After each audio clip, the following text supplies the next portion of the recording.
आपके एरिया में क्या चीज ज्यादा बिकता है? ऐसी कौन सी चीज है जो आपकी दुकान पर बिल्कुल भी नहीं बिकने वाली? हमारी दुकान पे कौन सी चीजें ज्यादा बिकेंगी? आपके इन सभी सवालों के जवाब आपको आज की इस वीडियो में देखने को मिलने वाले हैं। ये वीडियो है KDB बिजनेस मास्टर प्लान यानी कि किराना दुकान बिजनेस मास्टर प्लान की सीरीज का पार्ट 4 वीडियो है। पार्ट 1, 2, 3 वीडियो पहले से ही इस चैनल पे जाके अपलोड किया जा चुका है। आप इस वीडियो को देखने के बाद उस 3 वीडियो को भी देख सकते हैं। तो चलिए वीडियो को शुरू करते हैं। लेकिन अगर आपने वीडियो को अब तक लाइक नहीं किया है तो लाइक कर दीजिएगा, और ऐसे ही और वीडियोस को देखने के लिए वीडियो को लाइक करके चैनल को सब्सक्राइब भी जरूर कर दीजिएगा।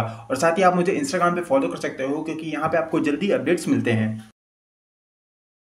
देखो भाई, आप में से काफ़ी सारे लोग नई किराना दुकान की शुरुआत करने वाले हैं, या फिर वो आने वाले समय में अपनी खुद की किराना दुकान की शुरुआत करेंगे। ठीक है, तो ये वीडियो खासकर उन्हीं लोगों के लिए है। अब आपके मन में ये सवाल रहता होगा कि यार हम दुकान तो शुरू करेंगे, लेकिन ऐसे में क्या है, कभी कभी जो लोग नई किराना दुकान की शुरुआत कर रहे हैं उनके साथ एक गलती हो जाती है। ठीक है, अब वो गलती क्या होती है उसी के बारे में आपको आज की वीडियो में बताने वाला हूँ। तो भाई, आप में से काफ़ी सारे लोग नई किराना दुकान की शुरुआत करते हैं। ठीक है, उसमें क्या है, आपको पहले ये देखना होता है कि आपके एरिया में क्या चीज़ बिकता है, क्या चीज़ नहीं बिकता, क्या चीज़ अपने नाम से बिकता है, क्या चीज़ को ज़बरदस्ती बेचा जाता है। ठीक है, ये चीज़ें जो है वो आपको पहले से ही देखना होता है आपके एरिया में। मान लीजिए, मैं आपको एग्जांपल के तौर पे बताता हूँ। मैंने यहाँ पे मतलब 5 ऐसी लिस्ट भी बनाई है जो कि हो सकता है कि वो मेरे एरिया में, तो मान लीजिए मैं मेरी जिस जगह पे दुकान है उस जगह पे वो चीज़ बिकता हो, और वो चीज़ मान लीजिए आप इस वीडियो को देख रहे हैं आपके एरिया में वो चीज़ बिकती ही ना हो।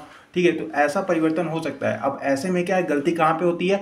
गलती आपसे नहीं होती। आप जिस जगह पे सामान लेने जाते हो ना, वो होलसेलर आपके साथ ये गलती कर देता है। ठीक है, अब जैसे मैं आपको एग्जांपल के तौर पे बताऊं। ठीक है, सबसे पहला पॉइंट मैंने लिखा है पान मसाला सिगरेट। देखो भाई, कुछ कुछ पान मसाले ऐसे होते हैं जो कि आपके एरिया में तो बिकते हैं, लेकिन वो मेरे एरिया में नहीं बिकते। और भाई, मेरे एरिया में जो पान मसाला होते हैं वो हो सकता है आपके एरिया में ज़्यादा नहीं बिकते।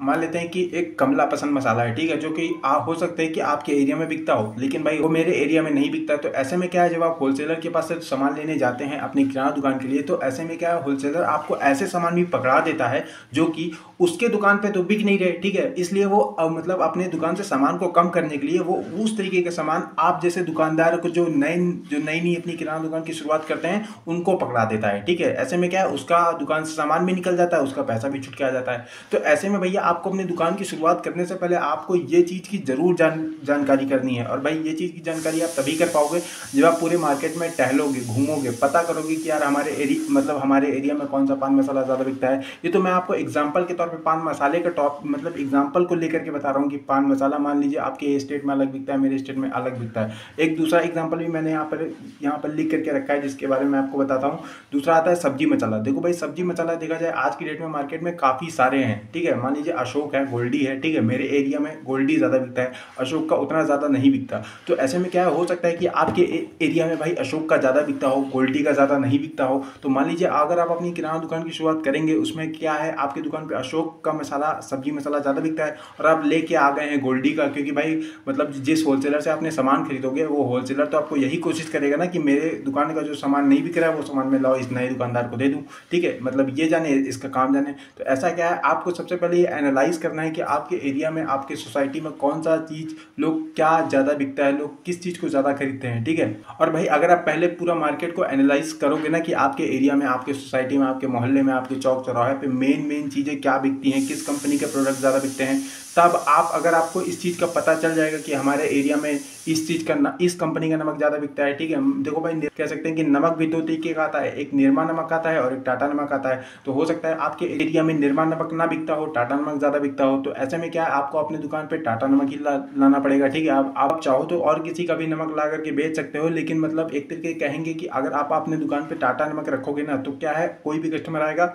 उसको आपको बताना नहीं पड़ेगा कि ये अच्छा नमक है, वो खुद ही देखेगा, नाम से वो चीज़ बिक जाता है। ठीक है, मतलब जो चीज़ अच्छी होती है ना, वो चीज़ अपने नाम से ही बिक जाती है।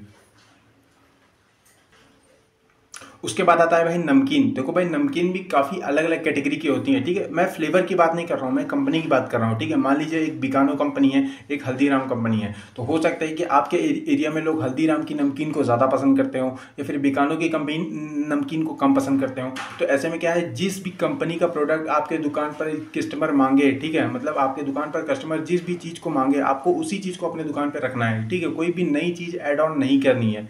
ठीक है, क्योंकि ऐसे में क्या है, आपके दुकान पर मतलब आपके आपके सर पे उतना माथा पर्ची नहीं रहेगा कि यार मेरे दुकान पे ये सामान नहीं बिक रहा, मेरे दुकान पे ये सामान नहीं बिक रहा।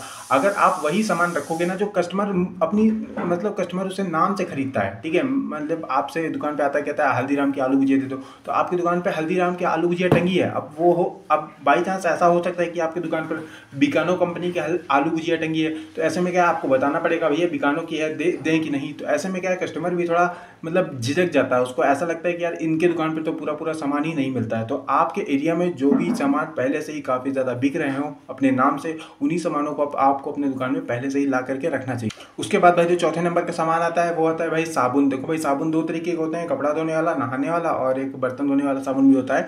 अब जैसे मान लीजिए कि मैं कपड़ा धोने वाले साबुन की बात करूँ तो कपड़ा धोने वाले साबुन में एक घड़ी साबुन ज़्यादा बिकता है, एक रिन साबुन ज़्यादा बिकती है। लेकिन भाई साबुन तो कई सारे आते हैं ना। अब मान लीजिए आप होलसेलर के पास अपनी दुकान का सामान लेने गए, अब आप तो एक नई किराना दुकानदार हो, तो होलसेलर क्या काम करेगा, आपको सर्फ एक्सेल साबुन पकड़ा देगा, ठीक है। मतलब मैं ये नहीं कह रहा हूँ कि सर्फ एक्सेल साबुन उतनी तेजी से नहीं बिकता, लेकिन वो बिकता है, लेकिन उसको काफ़ी ज़्यादा टाइम लगता है। और जो ये घड़ी साबुन है, जो ये रिन साबुन है, ये साबुन क्या है अपने नाम से बिक जाता है। कस्टमर आता है कहता है हमको ये साबुन दे दो, सिर्फ नाम बोलता है कि रिन साबुन दे दो, तो क्या है ऐसे में आप आपकी दुकान पे जब रिन साबुन नहीं रहेगा, सर्फ एक्सेल साबुन रहेगा, तो आप उसे सर्फ एक्सेल साबुन कह करके पकड़ाओगे कि रिन नहीं है सर्फ एक्सेल है। तो ऐसे में क्या है एक नेगेटिव इंपैक्ट पड़ता है कस्टमर के ऊपर। ये चीज़ अगर आप पहले से ही एनालाइज कर लोगे कि आपके एरिया में किस चीज़ की डिमांड ज़्यादा है, तो वही चीज़ अगर आप अपनी दुकान में रखोगे तो आपको ये माथापच्ची झेलनी नहीं पड़ेगी।